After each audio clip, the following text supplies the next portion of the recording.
So we will start with one round and looking at, okay, what is it like to be an expatriate who is employed?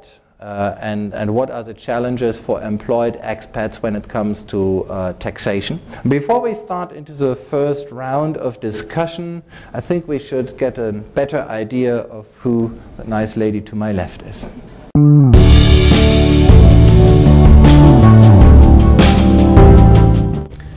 Hi, my name is Carolina Robinson. I'm a communications consultant at Ernst & Young.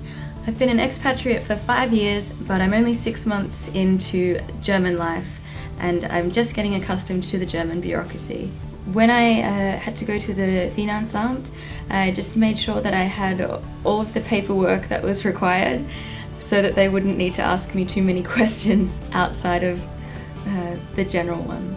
My first impression of the Finanzamt was actually a good one because I was the first in the door at 7 o'clock in the morning, so I have not had to experience some of the difficulties and repeat visits that some of my expat friends have. I've spoken to some of my expat friends and they've had to make several visits, either because they were told by one person to bring in some form of paperwork and not told to bring in something else. And they've been required to go back several times. They're not too inclined to speak English with you. If you're expected to live in Germany, then you're expected to speak German in those situations. If I had an expat friend who was new to Germany and needed to make their first visit to the Finanzamt, I would make sure that they had all the paperwork in order and arrived early to the Finanzamt to avoid any further problems.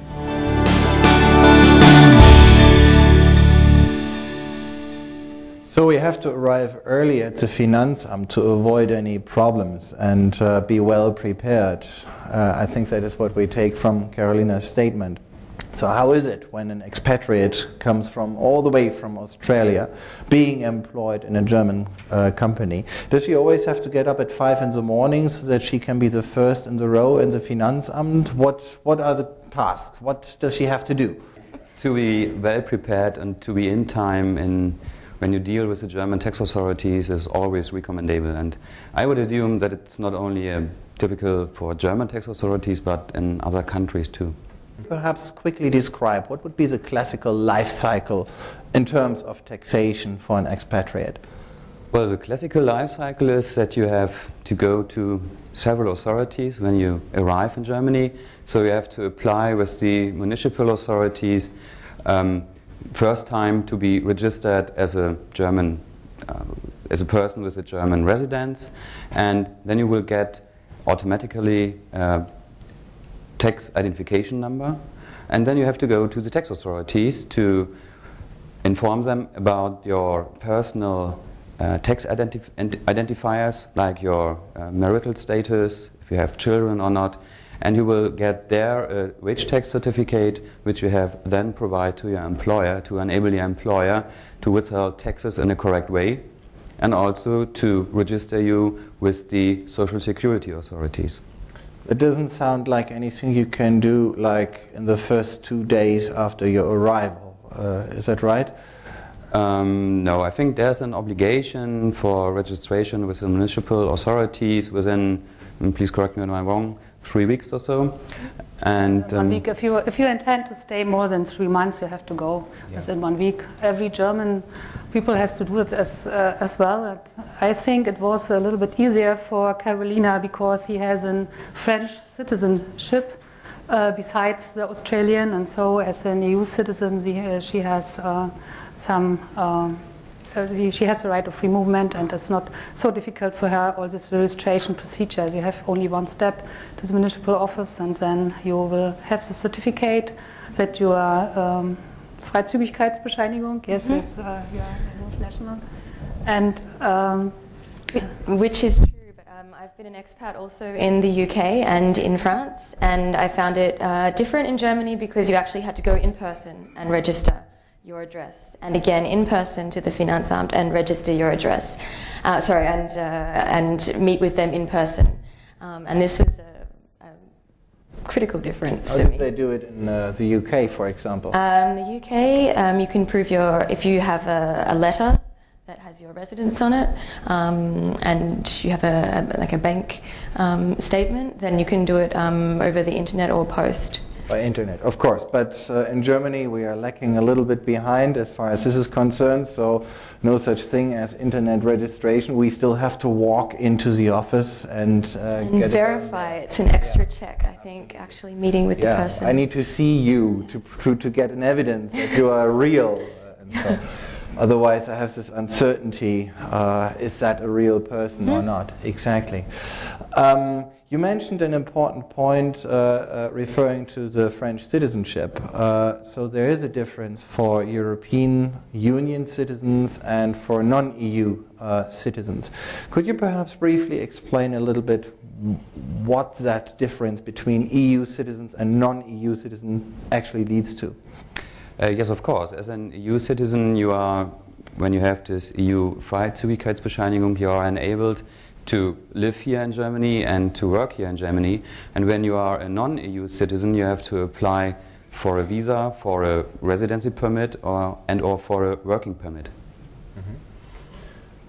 So permits and residencies and everything. Carolina, what do you think? Are the Germans as stereotype perhaps of the Germans? If I would ask the Germans about, if I would ask the audience about stereotyping Germans, I would say perhaps some of them would say pünktlich and quality and so. But I think also bureaucracy is something that people would tend to say about Germany. Is it like that? Did you feel that? Are we as bureaucratic as our reputation is? Well, so far I haven't had to have too many dealings with the bureaucracy. With this, I haven't had to file my first tax return. I haven't had to do too much with the authorities other than register myself and get a police statement saying that even though at that point I'd only been here for 3 weeks, that I hadn't committed any kind of crimes in the country. It was safe of them to ask, I suppose. So far I think some of the emphasis placed on organisation and that it maybe rubs off on you at the end of the day. What is it like? I mean, what are the things that expatriates should really watch out for when, for the first time, they're doing that? I mean, all the forms are apparently in German. Or are there any English translations of tax forms or something like that? No, it's all in German, and you have to file it in German, and it's, I think, not so easy to understand all these lines, what you have to fill in, especially if you had earned foreign income in this year. When you come to Germany, you have to declare foreign income for progression purposes. You have income you earned here in Germany. You have to file in something for deductions, and especially the deductions, I think, are interesting, what you can deduct and what you can leave out. What's with other kinds of income, if you have any? I don't know. I assume not. But I think especially the foreign income and the evaluation, what you have to, how you have to file it in what lines, that is special, is a little bit difficult maybe for you. And I've heard from other cultures that the language of this forms and the language of requests of the tax authorities is a little bit lower. It's better understandable than in Germany, yes. One thing that I think expatriates should work or look out for is also, you mentioned it, she has perhaps another employment abroad or an additional income there. Maybe you have a house at home and get a revenue from that or whatever. So what is it like, Germany and other countries, when you have double income in two countries? I think that is something that is applying to many people here in the audience as well. What general advice would you give these people? Yeah, generally it's, especially in the situation in your transfer year, but not only in the transfer years, and when you have foreign income abroad from a German point of view. And of course, you have to declare it in your German tax return, because we tax here in Germany your worldwide income, so to say. And you have to declare it, otherwise it might be a tax fraud, whatever. And of course, there will be no double taxation, because we have with the with many of the countries worldwide, we have double tax treaties in place, which allocate the taxation right either to Germany or to your home country.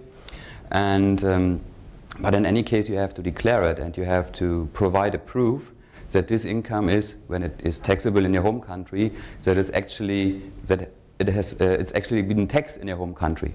Mm-hmm. Because if not, the German tax authority will tax it here in Germany. Mm-hmm. So, and this would mean that you have to tax it twice. So it's important when you come here to Germany, when you have foreign income, when you're here in Germany have foreign income and you file your German tax return, to be prepared to have your foreign tax return and a proof of payment, ideally, and to provide this to the German tax authority to get this tax exemption of your foreign income. But quite honestly, I mean, if I have an income somewhere, let's say in the Caribbean, how would the German tax authorities get an idea of that? I mean, is that really necessary to do that? I mean, there's an answer you have to give now. It is. It is, of course. Is it worthwhile doing that? Yeah, I can only recommend it because, of course, the likelihood to be that such thing would be detected is low, I would assume. But actually, you have to deliver correct information and complete information. So otherwise, it's a tax fraud. And you never know who is offering CD-ROMs of your bank accounts. Yeah. And so I think that was a very interesting discussion last year in Germany. Should we buy a CD-ROM from a bank with all these information in Switzerland? I think that's an ethical question, first of all, which had a very value-laden discussion in Germany. I found that very interesting. I think you have to be careful because the connections between the tax authorities become closer and closer, and the risk that they have any information via electronic way and with all these tax ID numbers now we have is very high. And so if you have to prove the taxation for certain kinds of income, not for all, but for instance for employment income, it's better to declare and to ask a tax advisor if you don't know how to declare it. So it's not only a question of being ethical, it's also the smarter way of doing it accurately. Of course, I would not have doubted any other or expected any other response to that. You were talking about filing in multiple countries, and you were saying that when you file in Germany, you should also include with that your foreign tax return.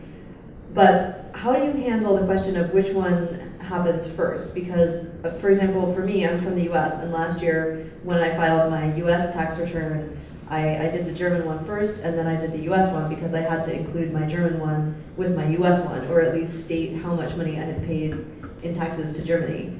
So how do you determine which one to do first? Because it sounds like you need numbers from each to input into the other one. It's a very good question, and it's always a kind of your ping-pong procedure, so to say. Usually I would prepare this one first where the filing deadline is closer. So, for example, in the US you have a filing deadline which is, I don't know, it's April or May, and in Germany, 15th of April, thank you. And in Germany it's usually end of May, or when you have a tax consultant, end of December. And so the suggestion is to prepare the US tax return first, to include your income into the US tax return, your German income, and provide the proof of taxation later on when you have the German tax assessment. And sometimes there's, as I said, a kind of ping pong. So the German tax authorities say, no, we cannot issue a German tax assessment notice without the proof of payment of your US taxes, and the other way around. So that would mean that you have to file an appeal, maybe, against the German tax assessment and say, okay, hey, please wait, I can only provide you my US tax return and my US tax assessment notice, a proof of payment later on. Usually it's no problem.